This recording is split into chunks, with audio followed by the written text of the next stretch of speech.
Hi guys, welcome back to Too Cool for Middle School.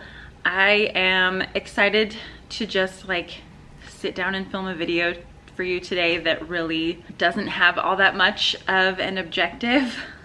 I've been doing a lot of stuff lately that just has like, you know, specific guidelines, which can be really fun, and it's kind of like a cool way to use your creativity and like think outside of the box a little bit. But I'm tired today. I don't want to think outside of any boxes.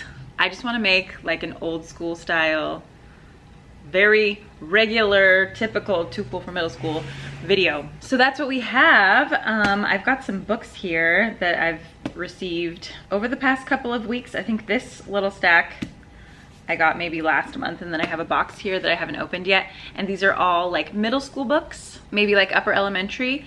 And yeah, I just want to talk about books today. The other thing I did want to tell you is that I have this lovely couch. Look at this thing.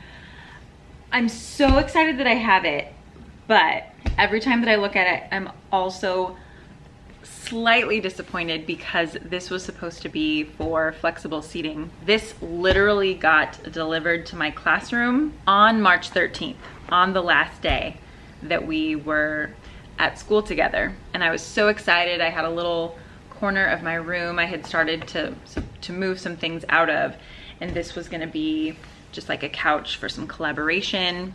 You can plug it into the wall, and then it has like an outlet so kids can charge their Chromebooks on it and stuff. Yeah, I was really excited for like, you know, what this would be in my classroom. But now that there's nobody else in my classroom, it's also very nice to just have this couch to like sprawl out on. I have this whole thing to myself. I teach from here. I just, you know, get on my laptop, but then when I have a break, I'm just like, like I've napped on this couch. I've read books on this couch. It's quite lovely, I'm not gonna lie. But if I had to choose, I wish that it was for flexible seating and collaboration, but that was another life. So before I show you the kid books, this is the most recent book that I read. I finished this up sitting on my couch yesterday. This one is Cultivating Genius by Goldie Mohammed, and I think I'm gonna make a whole separate video like just dedicated to the ideas in this book. But if you want to get like a little jump start on understanding everything that'll be in that video, read this book. This shot to the top of my list of favorite teaching books. And I've said this many times, but I'm not a huge fan of teaching books. Typically, I'm just so uninterested in what most of them have to say, but this is so in line with my philosophies and then just like what I know as a historian. And so the framework that she lays out is a historically responsive literacy, taking into account our students' actual histories and cultures. And I love it so much. I had to write my like goals for the year. The teachers at my school all do that, so I based all of my goals on the ideas in this book, so that's why I had it out. But anyway, highly recommend.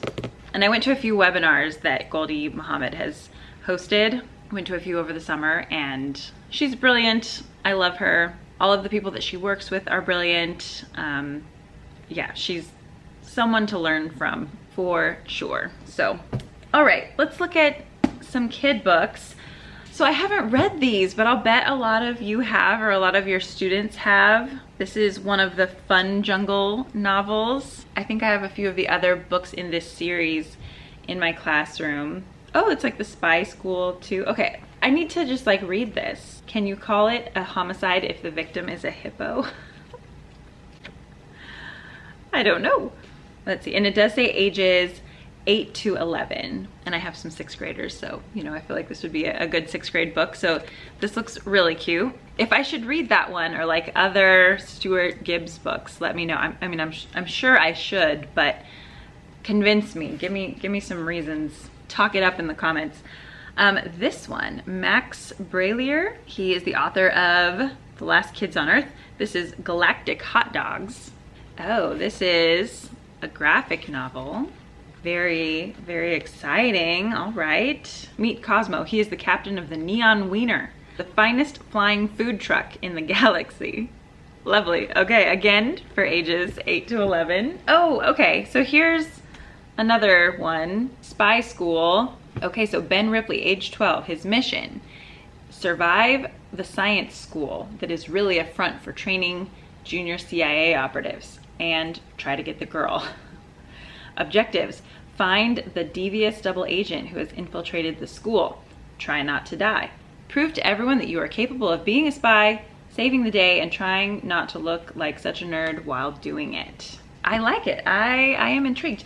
Oh, this one I just purchased. I had pre-ordered it on Amazon because I knew that it was coming out. This is the sequel to Front Desk by Kelly Yang. This is called 3 Keys. To be honest, I didn't even really look up what it was about. I didn't really care. I just know that I loved 3 Keys, and actually Parachutes is a novel by Kelly Yang in a separate age group and genre almost. It's not connected to 3 Keys or Front Desk, but I loved those two so much that I just went ahead and pre-ordered this one. So, okay, this is the winner of the 2019 Asian Pacific American Award for Literature, and I'm loving the cover art already, so exciting.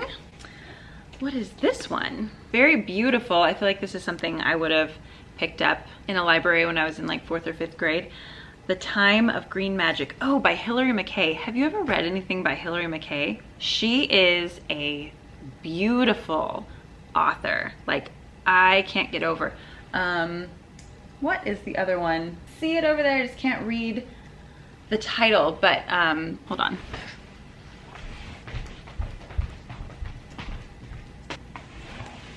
Okay, The Skylarks Wear. I used one chapter of that as a mentor text last year because it's just so beautifully written. So I'm excited to read this one, to possibly get some more of that. So I really like to do that in my teaching. Textbooks are fine, whatever, but I have access to so many books. I'm so grateful for that, and so I try to read a lot of middle grades novels, young adult novels, and then if there are chapters or sections that are really great that I can use as teaching tools and use them as mentor texts, and then possibly entice students to read those books because they've gotten a little glimpse into it, I really like to do that. So yeah, this one, again, I don't know what it's about. Story that is funny, enchanting, and thrilling if you don't get lost in it first. My only problem is I just don't know which one to read first. Okay, so here's another one. I asked students at the beginning of the year what their favorite book is right now, and so many of them said this book, Keeper of the Lost Cities. I think this is the first book in the series, and I think this is the shortest book. I think the next ones just get longer and longer. Okay, Shannon Messenger is the author. And so I promised my students that I would read this because, I think I have 3 copies of it, and I think I have more in the series as well. Oh, I really miss having students in here. I feel pressure to read them myself since students can't really read them, but I will read that one. Okay, this was in a separate PR package. The rest of them are from Simon & Schuster besides 3 Keys, which I just purchased on my own. This one is the student version of When They Call You a Terrorist. This is a story of Black Lives Matter and the power to change the world. So it's written by 2 of the 3 women who founded Black Lives Matter. And to be honest, I don't know a lot about them. That has been commented upon a lot lately. I'm in a lot of groups of people working for social justice, and that's the majority of doing social justice work, is just going to lots of meetings and talking about what we can do and what other people are doing and how we can support what other people are doing. And that's one of the comments that people always say, is that there's not a clear leader right now, kind of Martin Luther King Jr. was, or someone who's kind of the face of the movement. But the way that I understand it is that is intentional, so that the responsibility is not all on one person or these 3 women. But to be honest, I just don't know a ton about them. So I really want to read this just to understand more about the movement. So very excited for that one as well. And now we have another box here. Oh my gosh. Ah, new books, you guys. New books are amazing. Look at this. This is like a leather bound almost update of Are You There, God? It's Me, Margaret. How stinking cute is this? I love it. I'm sure that I read this book when I was younger. I'm sure I did. I vaguely remember like her getting her period, but maybe I'll read it again because this one like tactily is amazing. I love that. What the heck is this? If you didn't know this about me, I raised pigs in 4-H, and pigs have been my favorite animal. They were my friends on the ranch back in the day. So that is a really cute little pig there. This one's called Saucy by Cynthia Kadohata, and she wrote another book that I know I have. Oh, A Place to Belong, I think. Man, my eyes are pretty good if I can read that all the way there. Over there, it's yellow. It's another one I keep meaning to read. I know she like is Japanese American, and then she returns to Japan during World War II and like has to adjust and stuff. So anyway, yeah, the author I've heard is amazing. So oh gosh, I just want to sit here and read all day. This is becoming a problem. I have too many. Oh gosh, they all look so good. Whispering Pines by Heidi Lang and Katie Bartkowski. Ray's father vanished without a trace, and Ray knows what happened to him. But no one believes her when she says that her father didn't run off, that he was actually taken. This could be a really good one for, you know, fall, Halloween-ish time. To be honest, I'm not like a huge Halloween person, but there is something about like the colder weather and when it starts to get dark earlier after daylight savings time, and it does just make you want to like read kind of creepy books. That one seems perfect. Oh my gosh, that kid's eye is like steaming. Is that what's happening? And he's got like really lovely highlighter on. Ooh, oh, what? Okay, hold on. Oh, you guys, look at this. All of the Judy Bloom books. I didn't even know that she wrote all of these. I think I knew about Blubber, and then Are You There, God? It's Me, Margaret. I didn't know about all these other ones. This is a really cool set. Oh my gosh. Okay, and then it has all the titles of them right here. This is cool. Aw. Okay, and again it says like ages 8 to 12. I feel like if you know any kids, like, you know, a birthday party is coming up. Well, you might not be going to a birthday party, but maybe if you're like sending a gift or dropping off a gift. I love things that are like already square so that you can wrap it really cutely. But what a good gift this would be for, you know, maybe a girl, maybe a boy if they were interested. You know, it's like 10 or something. This would be perfect. I love that. Oh my gosh, there's still more. If I had to tell you my favorite perk of like doing YouTube and social media and stuff, I mean, I do a lot of work for free, which I am fine with. Free books, like this is worth every second, every hour that I have put in over the past, whatever, 9 years or something. Like for my PR perks to be young adult books, this is just like amazing. Like beauty bloggers, you know, they get all the like new releases of makeup lines and stuff that come out, you know, whatever, that'd be kind of fun. But books, this is just the coolest. Okay, so this is another Stuart Gibbs one, Charliethorne and the Last Equation. Oh, how funny. Charliethorne is a genius. Charliethorne is a thief.